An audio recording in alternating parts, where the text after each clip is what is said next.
Bapak Ibu yang terkasih dalam Tuhan, Shalom. Shalom. Senang sekali boleh bersama-sama dengan Bapak Ibu semua. Kita akan sama-sama belajar kebenaran firman Tuhan. Bapak Ibu saudara, ketika kita sudah melewati beberapa waktu ini rangkaian seri khotbah, yaitulah tentang akulah perkataan Tuhan Yesus, tentang pribadi dan karya Kristus. Dan saat ini kita akan memasuki sebuah seri yang baru, seri di mana kita akan melihat perjalanan umat Israel, generasi kedua memasuki tanah perjanjian. Dan Bapak Ibu Saudara, kalau kita melihat di dalam kitab Yosua, itu adalah firman Tuhan kepada generasi yang kedua kepada orang Israel. Generasi yang pertama waktu itu sudah banyak sekali ketidaktaatan, banyak sekali kegagalan mereka. Tetapi di dalam kesempatan yang kedua ini, Tuhan memanggil generasi kedua untuk siap-siap memasuki tanah perjanjian. Bukankah demikian kita juga? Kita adalah anak-anak Tuhan yang saat ini sedang di dalam masa penyempurnaan penyantian. Kita telah diselamatkan dari jurang dosa, perbudakan dosa. Tetapi saat ini kita sedang dipersiapkan, disempurnakan untuk masuk ke tanah perjanjian kekal, yaitu sorga. Dan ini sangat relevan. Sama seperti Yosua dan orang Israel pada waktu itu. Mereka mengikut Allah sebagai muridnya. Kita juga pada zaman ini. Maka Bapak Ibu Saudara, di dalam 6 minggu ke depan, kita akan sama-sama lihat bagaimana Allah itu memakai umatnya dan menyertai umatnya. Umatnya sebagai muridnya ini untuk setia kepada Allah. Bapak Ibu, jadi jangan pernah lewatkan satu seri pun. Kalau sampai kelewatan, lihat rekamannya. Mari kita sama-sama lihat untuk yang pertama ini, be strong and courageous. Bapak Ibu Saudara sekalian, di dalam hidup ini ada satu hal yang pasti kita hadapi. Apa itu? Menghadapi hal yang baru. Setiap ketika kita dulu studi sekolah, kita akan menghadapi di mana setiap tahun ada pelajaran baru, ada teman baru, ada hal-hal yang baru kita ketahui, hal baru kita temukan. Ataupun ketika dalam pekerjaan, kita yang mempunyai bisnis, kita ekspansi, usaha baru kita, ada hal baru kita hadapi. Ataupun kita yang bekerja dipercaya sebagai posisi yang baru, posisi baru, hal baru kita hadapi. Ataupun ketika kita di dalam keluarga, kita yang sebelumnya single, akhirnya menikah, punya teman hidup, pasangan bersama dengan kita, hal baru kita hadapi. Punya anak, hal baru juga kita hadapi. Banyak hal baru ini kita hadapi.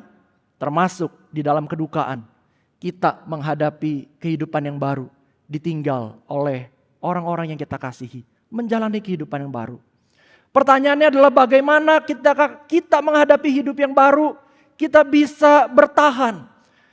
Karena kita tahu di dalam kita menjalani hidup baru, kita akan menghadapi yang namanya rasa tidak nyaman, rasa tidak aman, dan berat rasanya untuk melangkah ke depan. Mari sama-sama kita pelajari dari kitab Yosua ini, bagaimana Tuhan, Yosua waktu itu dipakai Tuhan melewati hal-hal baru dalam hidup. Dan kita akan sama-sama membaca firman Tuhan dari Yosua 1 ayat yang pertama sampai yang ke-9. Bapak Ibu Saudara, kita akan sama-sama membaca dan izinkan saya membaca untuk Bapak Ibu Saudara sekalian.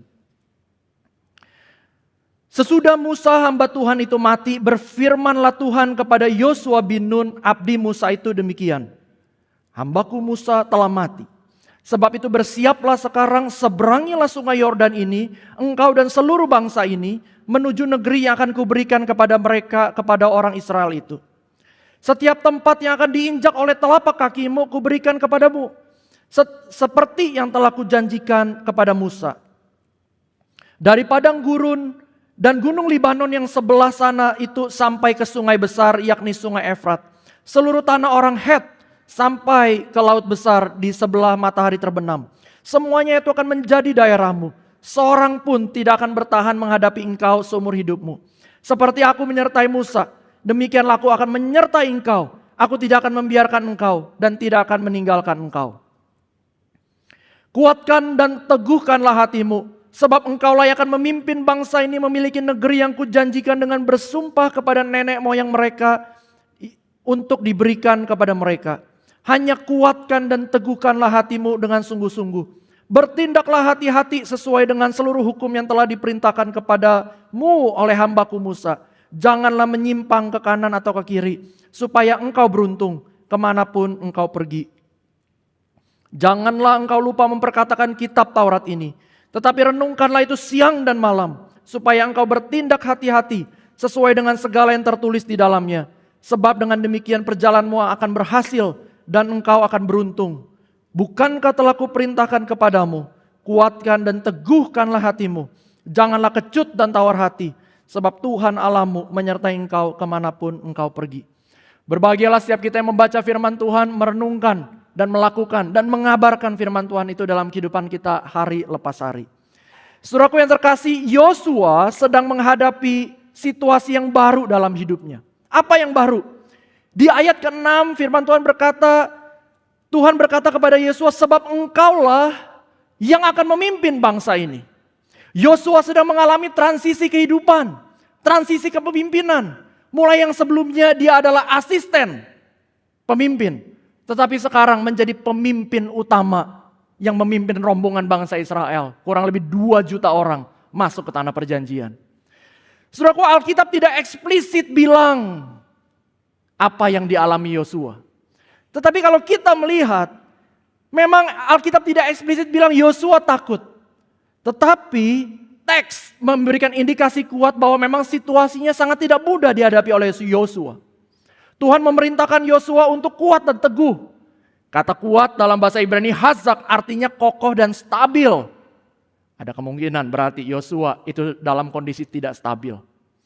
Dan kata kedua, kata teguh itu artinya dalam bahasa Ibrani amas, artinya keteguhan batin di tengah tekanan.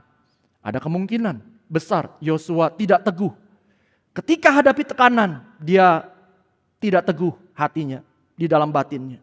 Jadi Tuhan ingin Yosua dapat berdiri kokoh dan hatinya tidak goyah. Perintah kuat dan teguh diulang berapa kali? Kalau kita tadi baca Bapak Ibu? 3 kali. 3 kali diulang di ayat pertama, ayat ke-6, ayat ke-7 dan ayat ke-9. Di dalam Alkitab kalau kita melihat ada pengulangan 3 kali, maka di situ ada kebutuhan nyata yang dinyatakan secara jelas di situ. Kalau Tuhan harus bilang 3 kali, kemungkinan besar Yosua memang sangat-sangat gentar. Apa yang membuat Yosua gentar? Ada 3 kemungkinan Bapak Ibu. Yang pertama adalah Yosua itu menggantikan Musa. Musa adalah pemimpin yang sangat terkenal, sangat dihormati. Bahkan oleh orang Yahudi sampai dengan sekarang. Musa itu dikatakan di dalam kitab Ulangan, dia tidak ada nabi selain Musa. Musa memimpin bangsa Israel dengan muka dengan Tuhan. Jadi dengan Tuhan itu kedekatannya sangat dekat. Yosua menggantikan pemimpin besar. Kalau kita diminta menggantikan seorang hamba Tuhan, ya kita hamba Tuhan, ataupun kita dalam bekerja menggantikan orang yang di dalam pekerjaannya sangat sukses, sangat berhasil, sangat disegani orang. Kita yang gantikan gimana? Bisa gentar bukan? Kemungkinan besar bayang-bayang Musa itu dialami oleh Yosua. Yang kedua, Yosua itu memimpin bangsa yang keras kepala. Yosua tahu betul selama 40 tahun sebelumnya Yosua melihat bangsa Israel, umat Allah ini tegar tengkuk. Sebentar taat, sebentar ngutuk Tuhan, sebentar mau taat, sebentar enggak. Bangsa yang keras kepala. Memimpin bukan 1.000-2.000 orang. Jutaan orang dipimpin. Dan yang ketiga adalah tugas yang secara manusia tidak sangat sulit dilakukan. Apa yang menjadi tugas Yosua? Memimpin bangsa Israel masuk tanah perjanjian. Yosua bukan dididik secara militer dari kecil. Dia cuma melihat. Tapi dia akan bagaimana dipersiapkan masuk ke tanah perjanjian, tanah Kanaan di situ. Yang terkenal badannya besar-besar dan kuat-kuat. Maka 3 hal ini bisa memungkinkan Yosua menghadapi hal yang gentar dalam hidupnya. Tapi kalau kita melihat apa pesan Tuhan ketika Yosua menghadapi hal yang baru dalam hidupnya, ada 3 hal. Yang pertama, Tuhan ingin setiap kita yang menghadapi hal baru, kita bisa hadapi realita itu dan hidupi misinya. Saudaraku, ada orang ketika hadapi realita baru, nggak bisa terima. Kenapa? Karena dia gak bisa terima yang lalu terlalu menyenangkan bagi dia. Ketika hal yang baru dia gak bisa terima, dia hidup di masa lalu. Di ayat pertama sampai kedua, firman Tuhan mengatakan, bersiaplah sekarang, seberangilah sungai Yordan ini, engkau dan seluruh bangsa ini. Kata bersiaplah di sini artinya adalah bangun, berdiri dan bangkit di situ. Saudaraku, Tuhan izinkan Yosua dan bangsa Israel berduka. Di Ulangan 34 dikatakan orang Israel berduka berapa hari? 30 hari dikatakan. Namun Tuhan tidak ingin orang Israel larut dalam kesedihan, larut dalam keterpurukan karena ditinggal pemimpin utama. Kemudian Tuhan mengajak orang Israel untuk bangkit, untuk hadapi realita hidup, ditinggal pemimpin mereka dan mereka harus masuk ke tanah perjanjian dengan pemimpin baru. Saudaraku, Tuhan minta Yosua menerima hal ini, menerima hal baru ini, bukan sebagai asisten, tetapi sebagai pemimpin utama.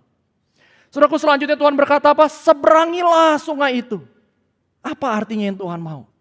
Bukan hanya orang Israel diminta untuk hadapi realita itu, tapi Tuhan mau orang Israel untuk seberangi sungai. Artinya apa? Bukankah ini misi Tuhan? Ketika orang Israel dijanjikan keluar dari Mesir, untuk apa? Masuk ke tanah perjanjian. Seberang sungai itu artinya apa? Hidupi misi itu Tuhan ingin. Saudaraku, yang Tuhan inginkan adalah ketika di awal Tuhan inginkan hadapi realita itu. Dan lihat itu sebagai misi Tuhan. Saudaraku, apa bedanya orang gila dan orang waras? Ada dua anggota DPR ya dalam cerita. Dua-duanya mendaftarkan jadi anggota DPR. Dua-duanya gak kepilih. Kalau kita melihat, yang satu akhirnya kembali bekerja, yang satu gak bisa menerima realita. Maka dia terus buat realita baru dalam hidupnya. Jadi masuk rumah sakit jiwa. Apa bedanya? Kalau kita lihat sama-sama gagal, sama-sama tidak berhasil jadi anggota DPR. Tapi bedanya adalah yang satu menerima realita, yang satunya lagi tidak bisa menerima realita. Dan dia membuat realita baru di dalam pikirannya. Dia merasa bisa jadi anggota DPR, tapi ternyata hanya di pikiran. Tidak bisa menerima realita. Saudaraku yang terkasih dalam Tuhan, saat hadapi situasi yang baru dalam hidup, kita bisa merasa berat dalam hidup. Bisa terlihat menakutkan. Namun kita bisa memilih menerima realita itu. Atau kita membuat realita baru dalam pikiran kita, kita tidak bisa menerima. Tapi yang Tuhan inginkan adalah kita menerima realita itu meski berat. Tuhan tahu kondisinya tidak mudah. Tapi Tuhan ingin kita bangkit menghadapi realita itu. Dan menghidupinya sebagai misi Tuhan. Saudaraku, ada seseorang yang bernama Don Ritchie. Don, ia adalah seorang purnawirawan tentara Australia. Ia tinggal di tempat yang namanya di The Gap, Sydney, Australia. Saudaraku, tebing itu terkenal indah. Tetapi tebing yang terkenal indah itu, tempat itu, dia tinggal dekat situ, adalah tempat juga untuk orang-orang mengakhiri hidupnya. Don lihat realita itu. Ia tahu di balik pemandangan yang sangat indah di tebing itu, ada orang-orang yang mengakhiri hidupnya dengan penuh kekecewaan. Dengan penuh keputusasaan. Saudaraku, Don bisa saja hidup dalam kenyamanan. Saya sudah jadi tentara, dapat duit dari pemerintah, gak usah pusing-pusing, nikmati aja ongkang-ongkang kaki. Tapi saudara, Don tidak lari dari realita. Kalau kita melihat situasi baru di masa pensiun tidak membuatnya ongkang-ongkang kaki. Tiap kali ia lihat seseorang berdiri di tepi, ia melihat dari jendela yang menghampiri orang itu dan dia berkata, saudaraku, ada yang bisa saya bantu? Saudaraku, oleh karena itu Don banyak sekali mengundang orang ke rumahnya. Dan Don di dalam cerita, dan Don banyak mendapatkan penghargaan dari pemerintah Australia. Dan dia dikatakan, dia the angel of the gap. Karena apa? Dia kurang lebih menyelamatkan nyawa 160 orang. Saudaraku, apa yang dilakukan Don Ritchie? Ketika Tuhan hadapkan realita baru dalam hidupnya. Apa realita yang baru dalam hidupnya? Pensiun. Don memilih untuk menghadapi realita itu dan melihatnya sebagai sebuah misi dalam hidupnya. Saudaraku, dalam realita yang baru dalam hidup, Don bisa saja ongkang-ongkang kaki pensiun. Ataupun dia merasa, aduh udah tua, gak berguna. Tapi Don hadapi realita itu. Dia melihatnya sebagai misi dalam hidupnya. Saudaraku, mungkin Don Richie sendiri tidak pernah menyadari apa yang dia lakukan mencerminkan hati Allah. Saya berusaha cari apakah Don Richie ini anak Tuhan, saya gak menemukan. Tapi Bapak Ibu Saudaraku, kalau Don Richie saja, yang kita gak kenal jelas dia ini anak Tuhan atau bukan. Tapi kita yang telah mengalami kasih Tuhan yang besar, bukankah kita akan dimampukan untuk menghadapi hal yang baru dalam hidup itu? Dan kita yang telah mengalami kasih dan diberikan misi oleh Tuhan, kita dimampukan untuk menghidupi misi Tuhan. Saudaraku, apa ya realita baru yang saudara hadapi saat ini? Mungkin saat ini saudara perlu adjust strategi dalam bisnis karena dunia berubah, kita perlu adjust. Ataupun saudara yang sedang studi, Tuhan arahkan untuk studi lanjut karena jelas Tuhan memanggil saudara dalam panggilan tertentu. Ataupun saudara di dalam pelayanan baru, Tuhan bukakan pelayanan itu buat saudara. Saudaraku, atau saudara yang hadapi situasi yang baru, karena apa? Karena baru saja didiagnosa sakit yang terduga, yang tak terduga oleh dokter. Banyak hal-hal baru yang mungkin kita hadapi, yang saat ini ataupun yang akan kita hadapi. Mari kita jangan menyerah.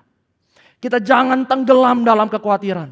Apapun itu, mari kita hadapi realita itu. Kita lihat apakah ada misi Tuhan yang Tuhan ingin kerjakan melalui hal baru yang Tuhan bukakan. Saudaraku, namun di realita yang baru itu kita bisa bertanya, oh Tuhan, aku harus kemana? Saudaraku, Tuhan tidak biarkan kita menebak-nebak. Tetapi Tuhan akan berikan sesuatu yang pasti. Yaitu apa? Firman-Nya. Inilah yang kedua.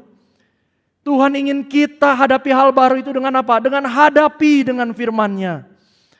Tuhan berkata di ayat yang ke-8 di sini dikatakan, janganlah engkau memperkatakan kitab Taurat ini, tetapi renungkanlah itu siang dan malam, supaya engkau bertindak hati-hati sesuai dengan segala yang tertulis di dalamnya. Di ayat yang ke-7 dikatakan, bertindaklah hati-hati sesuai dengan seluruh hukum yang telah diperintahkan kepadamu oleh Musa. Janganlah menyimpang ke kanan dan ke kiri. Saudaraku, Tuhan bukan hanya menyuruh Yosua hadapi realita itu dan hidupi misinya. Tetapi Tuhan juga memberikan kunci supaya Yosua bisa hidupi misi Allah. Dengan apa? Dengan hadapi dengan firman-Nya. Saudaraku, firman yang dimaksud di sini bukan firman yang hanya dibaca sekali lewat. Tetapi firman yang direnungkan, diulang, bahkan diperkatakan terus-menerus sampai masuk ke pikiran dan turun ke dalam hati. Saudaraku, kenapa ini perlu? Saudaraku, karena apa yang kita paling sering dengar, paling sering katakan, paling sering kita ulangi, itulah yang akan menjadi algoritma hati kita, yang akan membentuk hati kita. Maka tidak heran Bapak Ibu, kalau kita lihat di media sosial kita bisa membaca algoritma hati kita sesuai dengan keinginan kita. Apa yang kita lihat dengan waktu tertentu dibaca dan kemudian di feed kita akan muncul sesuai dengan keinginan dan kebutuhan kita. Saudaraku, jadi teringat satu pengalaman sewaktu tinggal di Malang. Rumah kami di satu perumahan sering dilewati sama penjual tahu. Nama penjual tahunya saya nggak kenal sih. Tapi dia suka jual tahu yang namanya tahu bulat, Bapak Ibu. Saudaraku, tahu bulat ini dari jauh dia udah nyalakan lagunya begitu. Wah, dan saya mendengar hampir setiap hari lewat. Lagunya seperti apa? Kurang lebih begini. Tahu bulat digoreng dadakan 500-an gurih nyos. Ya, Bapak Ibu, saya nggak ada omset di tahu bulat itu, saya juga nggak ada saham ya. Tapi lagu itu terus diputar tiap hari, dia putar begitu kan. Sampai kadang-kadang, wah lagi baca buku terngiang-ngiang gitu, muncul Lagi baca buku psikolog dia muncul. Lagi mandi, kadang-kadang lagi mandi gitu ya. Saya bisa tahu, bisa ngomong, nyanyi lagu tahu bulat. Lagi main sama anak, digoreng. Kenapa lagu ini nempel dalam pikiran saya? Karena lagu ini tiap hari diputar, Bapak Ibu. Untung saya pindah ke Jakarta. Bapak Ibu makanya gak heran ya, sekarang ini kalau kita punya tempat usaha, di tempat usaha itu banyak ada jingle-jinglenya. Di supermarket, di mana, di tempat makan ada jinglenya, diulang terus, terekam. Bapak Ibu, apa yang kita ulangi, apa yang kita terus lakukan, perkatakan, itu akan menjadi algoritma hati kita, algoritma di pikiran kita. Saudaraku, jika kita tidak mengisi hati kita dengan firman, maka algoritma hati kita akan dibentuk oleh ketakutan dunia di sini. Saudaraku, merenungkan firman itu siang dan malam, artinya adalah kita sengaja memilih suara mana yang akan menjadi kompas hidup kita. Pertanyaannya adalah, akhir-akhir ini suara mana yang lebih sering kita dengar? Suara mana yang sering kita dengar dan kita perkatakan dan kita ulangi terus-menerus? Kepada anak-anak kita, kepada rekan kita, kepada tim kita di usaha, tim pelayanan kita, kelompok kecil kita. Pertanyaannya, apakah itu cukup? Saudaraku, bagaimana kalau kita sudah tahu firman Tuhan, tetapi kita masih bisa merasa takut? Mungkin saudara berkata, iya Pak, saya hadapi realita. Iya Pak, saya mau hidupi sesuai misi Tuhan. Iya Pak, saya tahu ini firman Tuhan, saya mau hidupi firman Tuhan. Tapi saya ini masih takut Pak.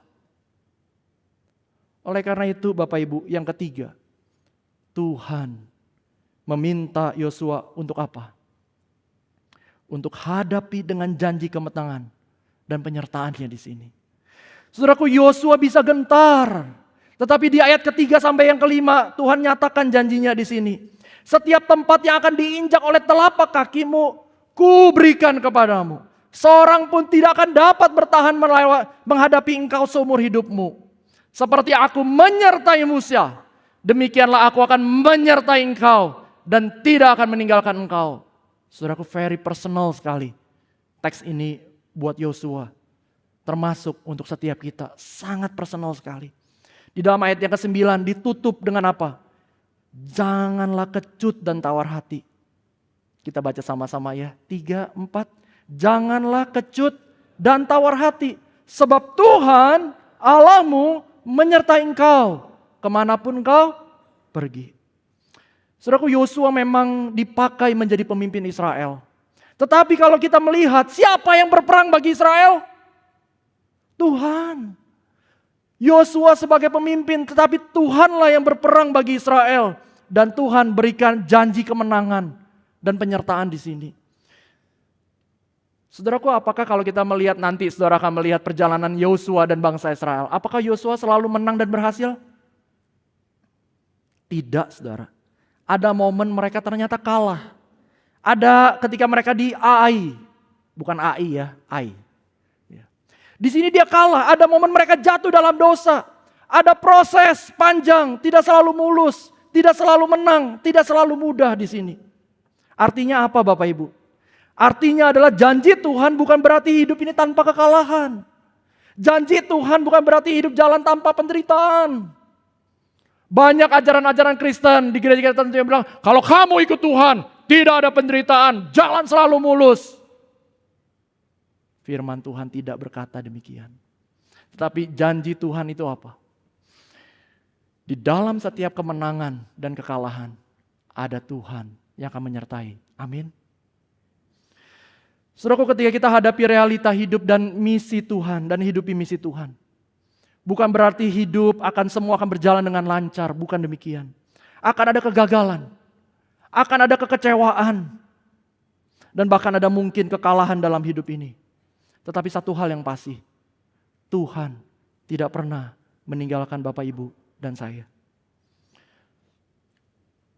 Saudaraku, ada sebuah kisah dari kebiasaan dalam satu suku, namanya suku Cherokee.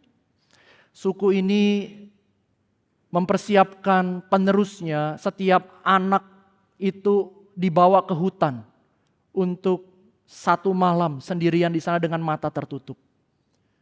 Bapak Ibu, ketika anak-anak itu di hutan itu ditutup matanya semalaman, dia akan mendengar binatang buas, dia akan mendengar kesunyian, kesepian, angin, suara angin. Mungkin anak-anak itu berada dalam ketakutan. Tetapi Bapak Ibu Saudara, yang menarik adalah besok paginya ketika dia buka mata, ternyata dia tidak sendirian. Tapi karena ada apa? Ada papanya yang berada di sekitarnya. Ketika ada binatang buas yang mau menerkam, papanya siap-siap panjangkan busur untuk segera memanah. Dia menjaga anaknya. Saudaraku, mungkin saat ini saudara dan saya sedang berada dalam kondisi seperti anak suku Cherokee ini. Mata kita tertutup oleh kebingungan. Karena apa? Karena usaha yang belum membuahkan hasil. Perang terus menerus, terus drop usaha, gimana ini?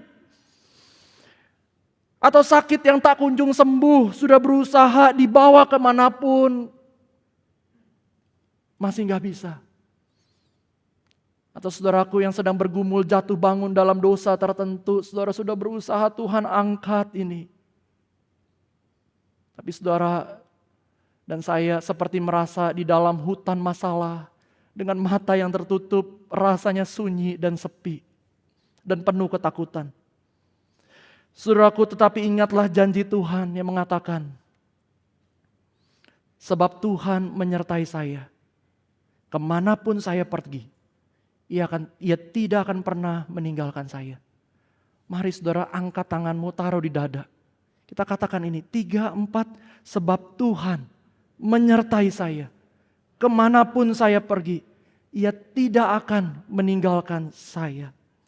Saudaraku, penyertaan Tuhan tidak selalu Dia menghilangkan suara binatang buas di sekitar kita. Tetapi itu berarti Dia sedang duduk di sekitar kita dengan busurnya terentang, saudara. Menjaga kita bahkan saat kita tidak melihatnya. Dan kita tahu, saudara, kemenangan Yosua bukan karena ia hebat memegang pedang, bukan. Tetapi karena kita tahu Allah yang pegang hidup Yosua. Allah yang pegang hidup umat Israel. Umat Israel kalau mereka tidak taat, Allah tetap mau menjangkau mereka. Allah pegang hidup mereka. Saudaraku, kalau kita jujur, bukankah masalah kita ini bukan cuma takut hadapi realita? Bukan cuma bingung dengar firman Tuhan. Bukan cuma goyah pegang janji Tuhan. Masalah kita lebih dalam dari itu. Masalah kita adalah kita sering gagal, sering tidak taat, sering menyimpang ke kanan ke kiri. Sering menikmati dosa dan tidak menghidupi misi Tuhan. Saudaraku, kalau standar dari Tuhan adalah Yosua harus taat sempurna, berani sepenuhnya, siapa yang sanggup? Ada yang sanggup di sini? Hadapi realita, hidupi misi Tuhan. Hadapi dengan firman, hadapi dengan janji penyertaan. Kalau standar Tuhan adalah sempurna, siapa yang sanggup, saudara? Disinilah kita butuh Injil. Saudara, kita melihat Yosua, itulah bayangan akan pribadi penyelamat yang jauh lebih besar, yaitu Yesus Kristus. Saudaraku, bahkan secara harfiah nama Yesus itu adalah nama Yosua dalam bentuk Yunani perjanjian baru. Makanya kita lihat sering dengar Yesus itu Yeshua, Yeshua HaMashiach. Saudaraku, Yesus adalah gambaran nyata dari bayangan Yosua, saudara. Keduanya memiliki satu arti, Yesus dan Yosua. Artinya apa? Tuhan menyelamatkan. Yesus adalah pribadi yang sempurna, setia menjalankan misi Bapa sampai mati di atas kayu salib. Yesus, ia sempurna taat pada firman, tidak menyimpang sedikit pun. Yesus percaya sempurna pada janji Tuhan. Bahkan ketika Yesus menghadapi realita yang sangat berat, terpisah dari Allah, dia tetap percaya Allah Bapa tetap baik. Saudara, di kayu salib Yesus bukan hanya menghadapi realita yang biasa, saudara. Ia menghadapi realita yang paling pahit. Dosa dan murka Allah. Bagaimana Allah kekal sampai kekekalan. Tetapi karena dosa manusia, Allah mengizinkan dirinya untuk sementara itu terpisah, mengalami murka Allah. Sebagai Allah dia tidak terpisah. Tetapi karena Yesus Kristus sebagai natur manusia, dia merasakan ada keterpisahan itu, saudara. Yesus bukan hanya jalankan misi biasa, saudara. Ia jalankan misi Allah, misi dunia. Menyelamatkan manusia dari dosa. Yesus Kristus bukan hanya memegang janji biasa. Ia genapi janji itu. Ia genapi janji keselamatan bagi kita. Karena itu sekarang, saudara, kita di dalam Kristus, kita diampuni ketika kita gagal. Kita diberi hati yang baru untuk kita taat. Kita dimampukan untuk kita bangkit. Dan kita tidak berjalan sendiri. Dan janji Yosua di pasal 1 ayat 9 digenapi mencampai puncaknya, saudara. Ketika Tuhan Yesus berkata apa? Aku menyertai kamu sampai akhir zaman. Jadi saudara, mari jadilah kita kuat dan teguh. Bukan dengan kekuatan kita sendiri, tetapi di dalam Kristus. Mari kita hadapi realita ini dan hidupi misi Tuhan di dalam Kristus. Mari kita hadapi dengan firman di dalam Kristus. Mari kita ingat janji penyertaan dan kemenangannya di dalam Kristus. Mari jadilah kita kuat dan teguh di dalam Kristus. Mari kita berdoa.